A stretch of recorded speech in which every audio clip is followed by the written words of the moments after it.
Hi all. 'Pushpa 2' సినిమాలో అల్లు అర్జున్ రప్ప రప్ప అన్నట్టు రప్ప రప్ప పడ్డాయి కదా జ్యోత్స్నకి దెబ్బలు. బాగైంది.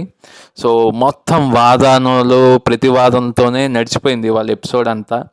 సో సుమిత్ర నమ్మడు, ఇట్లా జ్యోత్స్ననే చంపిందంటే నమ్మదు. ఎవరు నమ్మరు ఇంట్లో, అందరూ పాపం దీపం తిడతారు. దీప ఒక్కటి అందరికీ సమాధానం ఇస్తుంది గట్టిగా.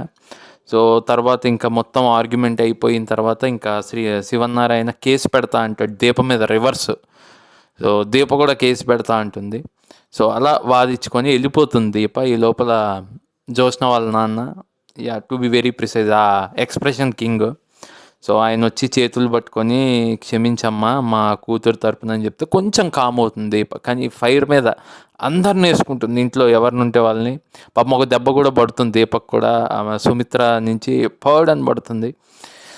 దాని తర్వాత ఇంకా కార్తీక్ బాబు వచ్చి నాకెందుకు చెప్పలేదు, నువ్వు ఒక్కదాని ఎందుకు పోయావు, ఉట్టి నీ కూతురేనా, నాకు కూతురే అంటాడు. అసహ్యంగా అనిపించింది. వాడి కూతురు అంటే కాదు కదా, పెంచుకున్న కూతురు కదా. ఎనీవే అది స్క్రిప్ట్ ఇష్టం, వాళ్ళ ఇష్టం, వాళ్ళు ఏమైనా పిలుచుకోవచ్చు. అలా ఉంటే మన తాలిబొట్టు బయటకు వేసుకుని దీపేమో అలా పరిగెత్తుకుంటూ బయటకు వచ్చేస్తుంది. వాళ్ళిద్దరు మాట్లాడుకుంటారు. మాట్లాడుకున్నాక కార్తీక్ బాబు పోలీస్ కేసు పెడదాం అంటాడు. కానీ దీప ఆలోచిస్తుంది, నాకు తెలిసి పెట్టరు వీళ్ళు. సో అలా ఎపిసోడ్ ఎండ్ అయిపోయింది. పెద్ద చెప్పుకునేంత ఏం లేదు. మొత్తం ఆ face of Deepa and Sivanarayana family నలుగురు ఇలా నించొని ఒక్క సమాధానం చెప్పింది.